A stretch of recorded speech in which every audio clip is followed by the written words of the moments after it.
Look like John Lloyd or Bong Navarro. Sige ba mo? Nice outfit every day. Ano? Nice na? Outfit. Even wearing shorts? Sometimes? Ang ibig sabihin na hinihingi niya yung t-shirt. Hindi. Kasha. Bakit Nice hindi? din. Nice outfit. Lakas, lakas sex appeal. Wow. Ano? Very strong. Sex appeal. Ano kasi Kiboy? Sabi ko, alam ko hindi ako gwapo. Pero yung apel ko, malakas. That's true. You can show it in camera. Wow. Have a high level of confidence. Has high level of confidence. Thank you. Galing. Ano ba tinuturo mo dito, Joy? Ikaw, ha? Pero ang galing. Kahit na alam kong dito ko yung iba. Magaling yung construction. Parang mataas mo lang at in-apply mo dito. Pero okay yung construction.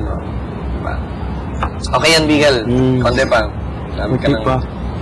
Ito, nasa ulo ko. Ito, na-apply ko yung mga you are. The one. You You are the one. You are. We are the housemates. are- They are. Pag di ako kasama, they are. Oh. They are housemates. My They are my house. Pag kasama, we are housemates. Example ng exclamatory sentence. Ano yung Nagulat ka. Ano yun naman eh? Parang, oh my God, what is? Mga ganyan. Oh my. Okay. Usually, meron yung mga ano nila, nonsense sound effect. Wow! Oh, mga wow! Oh, nice! Sexy! wow! Sexy! Lady! Wow, sexy lady! Yun! Exclamatory yun! Fire! The roof is on fire! Jump! Ano naman? Pero, ano yun? Basic Question? grammar. Interrogative. Names, Interrogative. I like this. person, place, Okay, nag-enjoy. names, place, person,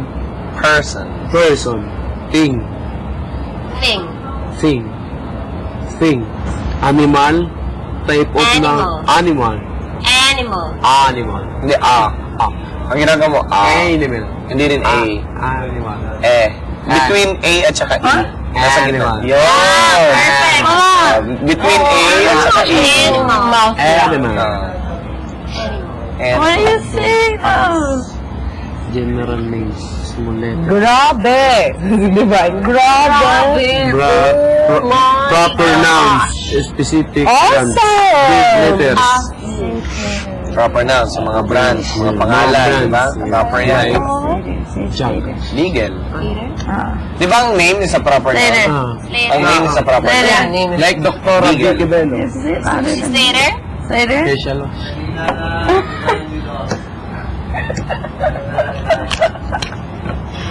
Later. Ladders. Time. Later. Window. Tables. Books. Exclamatory. Regular Fire, nouns, Fire.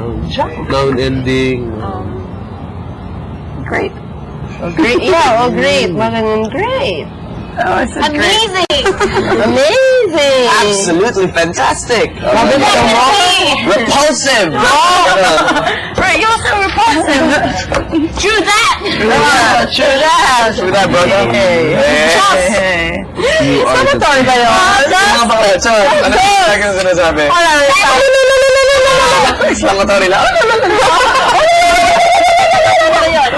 Pwede nga makarinig ng mga Joya bukas. ano tawag doon? Uninvited teachers para sa exclamatory sentence lang. Na I-acting nila yan. I-acting nila yan. Yan! Ew. Go. Gross.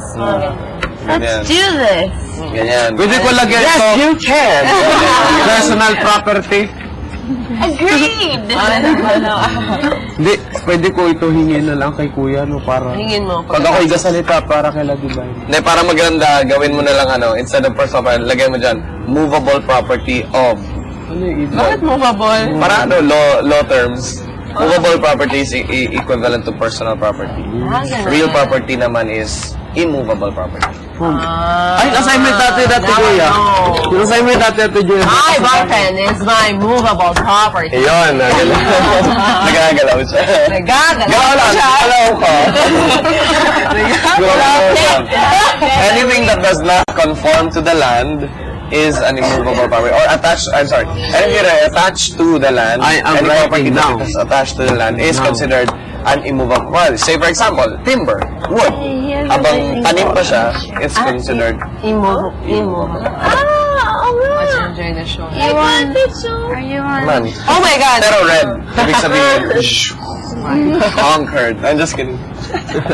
Hindi, itong logo ni Slater. Sarili niyang logo to. Sa kanya yan. This is para from high voltage to wayo. Hoy, high voltage din ako tawayo. Ay, Bakit siya lang? Eh, panlalaki to eh. Yung babae medyo mas kikay pa eh. Sorry, hindi ko na nakonsider yung high voltage. Ang tagal mo na sa amin. Na-invite na. Tarotero. Ayun, next na matawari yun. Tarotero. Tarotero. Books. Oo, Bar card. wala akong tinuturo ka. Di ka baka i-publish siya sa TV. Yung alin natin yun. Hindi, baka... Baka sabihin na Wala lang. Wala! Baka sabihin na lang Teachers Association. Ano na yan? Tinuturo. Wait,